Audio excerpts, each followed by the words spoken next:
नहीं होता, और जो अति कृपण है, कंजूस है, उसके आगे दान की महिमा बताई जाए, वैराग्य की महिमा गाई जाए, व्यर्थ जाता है। एक घटना याद आई। एक बहुत बड़े सेठ जी थे, यहाँ के नहीं थे, आपके आसपास के। आपके आसपास के सेठ लोग तो सब दानी धर्मात्मा हैं, कहीं और के थे। बड़े कंजूस थे सेठ, था सब कुछ लेकिन लेना देना कुछ। हुआ क्या, दीपावली का त्योहार आया। तो जब दीपावली का त्योहार आया तो उनकी पत्नी ने कहा कि जी बच्चे रहेंगे दीपावली पर, घर तो खर्चा बहुत होगा, कहेंगे ये मंगाओ ये मंगाओ ये मंगाओ। मैं सोच रही हूँ बच्चों को लेके मायके चली जाती हूँ, घर का खर्चा बच जाएगा।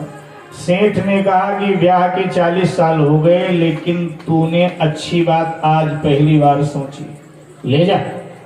अब बच्चों को लेकर के वो चले गए। सेठ जी घर में अकेले। शाम हुई तो सोचा यार दीपावली है, एक दिया हम भी जला देते हैं। तो कोई पुराना दिया संभाल के रखा था, उसको धोया और धो करके जलाया। एक दिया केवल, इतनी बड़ी हवेली, दिया एक जल रहा है, क्योंकि अब ज्यादा जलाएगा तो तेल खर्चा हो जाएगा। एक दिया जल रहा है।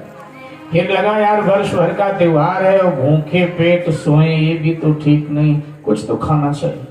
मुनीम को बुलाया, मुनीम इधर आ। जी महाराज। जी सर जी।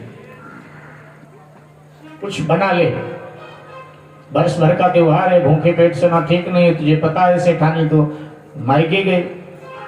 क्या बनावे मालिक? ऐसा कर खीर बना, सामान ले आ सब बाजार से। सब ले आया और बढ़िया खीर बना करके मुनीम ने तैयार किया। सोचने लगा चलो सेठ जी खीर खाएंगे तो मुझे भी मिलेगा ही। तो जब खीर तैयार हो गई तो आया, बोला सेठ जी खीर तैयार है। इतने में सेठ का दिमाग पलटा खा गया कि इतनी महंगी खीर मैंने अपने बच्चों को कभी नहीं खिलाई। अब आज अगर मैं खाऊंगा तो मुनीम के बच्चे को भी तो देना पड़ेगा। सो कहा मुनीम जी सुनो, खीर जब ठंडी हो जाए ना बहुत स्वादिष्ट लगती है। ऐसा करो ये खीर फ्रिज में बंद करके रख दो, सुबह खाएंगे। लेकिन सुनो, रात को जिसको बढ़िया सपना आएगा सुबह सारा खीर वही खाएगा। अब ये क्या गारंटी है कि रात को किसको बढ़िया सपना आए? अब बेचारा करेगा जो मुनीम ठहरा। उसने कहा ठीक है सेठ जी, और फ्रिज में खीर बंद करके रख दिया। सेठ जी भीतर कक्ष में और ये बाहर बरामदे में सो गया। अब सेठ जी ने तो दिन में खाया पिया था, उनको तो नींद आ गई, खर्राटे लेने लगे। लेकिन ये बेचारा गरीब आदमी था, एक ही समय खाता था, शाम को, दिन में कुछ खाया नहीं तो रात में नींद आए ना। क्या करे बेचारा? सोचा खीर पी लेता हूँ, पतीला साफ करके रख देता हूँ, ज्यादा करेगा सेठ अपने दुकान से भगा देगा। तो मार्केट में और भी तो दुकानें हुई, नौकरी कर लूंगा। और ये उठा और सारा खीर पी लिया, पतीला साफ करके रख दिया और आराम से सो गए। सुबह हुई, सेठ जी उठे और एकदम झटका देकर मुनीम को जगह उठ के बैठा। जी सेठ जी, जी सेठ जी। अरे जी जी मत कर, सपना क्या देखा? उसने कहा सेठ जी पहले आप ही बताओ। बोले नहीं नहीं पहले तू बता। बोले नहीं सेठ जी पहले आप बताओ। बोले तो सुन, हमने बहुत बढ़िया सपना देखा। जैसे हम सोने लगे तो स्वर्ग की अप्सराएं आ गई जो इंद्र के दरबार में नाचती हैं, और हमारे पलंग को उठा करके कश्मीर के घाटी में ले गई। उस समय कश्मीर के घाटी में शांति रही होगी, आजकल कौन जाना चाहेगा कश्मीर की घाटी? तो धारा 370 हटी तब से फिर भी सुकून है थोड़ा, नहीं पहले जो हालत थी वो पता है आप सबको। तो कहा कि कश्मीर के घाटी में अप्सराएं हमारा पलंग ले गई, फूलों का सेज लगाकर मुझे उस पर लिटा दिया। अब कोई अप्सरा मेरे पांव दबावे, कोई अप्सरा मेरे हाथ दबावे, कोई अप्सरा मेरे तेल में, मेरे सर में तेल की मालिश करे, और कोई अप्सरा डाल से सेब तोड़ तोड़ करके मुझे सेब खिलावे। हमने ये स्वप्न देखा, तूने क्या देखा? मुनीम ने कहा कि सेठ जी, गरीब को सपने भी गरीब ही आते हैं। दिन भर आप हमें डांट फटकार लगाते हो, रात को यही सब मुझे मिलना था, गाली गलौज डांट फटकार, और मिलना भी क्या था। क्या हुआ, जैसे मैं सोने लगा श्री हनुमान जी महाराज आ गए और खींच करके एक गदा मेरे पीठ पर मारा और कहा, मुनीम कहीं का, सारा खीर पी ले, पतीला साफ करके रख दे वरना मार डालूंगा। अब सेठ जी में डर के मारे उठा, सारा खीर पी गया, पतीला साफ करके रख दिया। सेठ जी ने कहा, क्या सचमुच हनुमान आया था? तो ये नहीं पता, सपना हमने यही देखा है।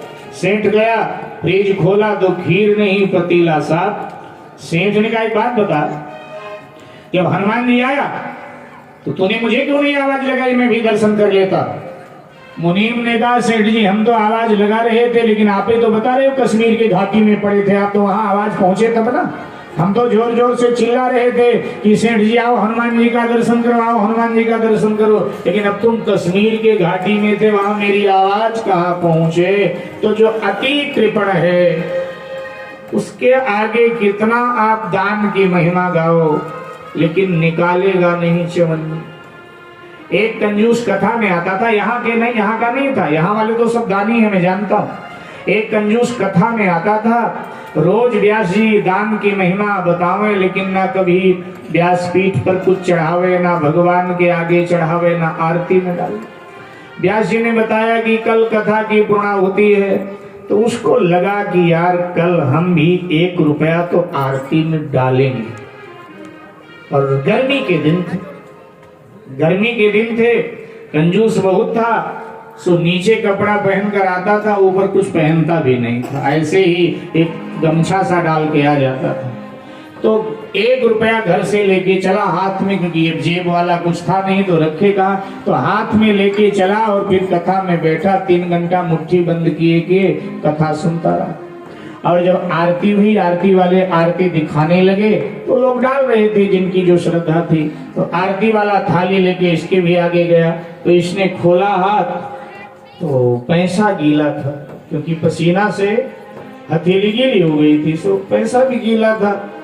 देखने लगा तो आरती जो दिखा रहा था, उसने कहा, जी डालना है तो डालो, भीड़ बहुत है, मुझे आगे तक आरती दिखाना है। बोला, ले जा, ये पैसा रो रहा है कि सेठ जी आप मेरा त्याग मत करो, मैं आपको बहुत प्यार करता हूँ, देखो ना रो रो करके मेरी हथेली गीली कर दिया। और ये कह करके वो पैसा अपने हाथ में लेकर वापस चला गया। तो ऐसे कृपण को ज्ञान की महिमा बताओ, वैराग्य की महिमा, दान की महिमा बताओ, सब व्यर्थ है। तो भगवान ने कहा कि लक्ष्मण, ऐसे लोगों के आगे सब व्यर्थ जाता है। और अब अस कही रघुपति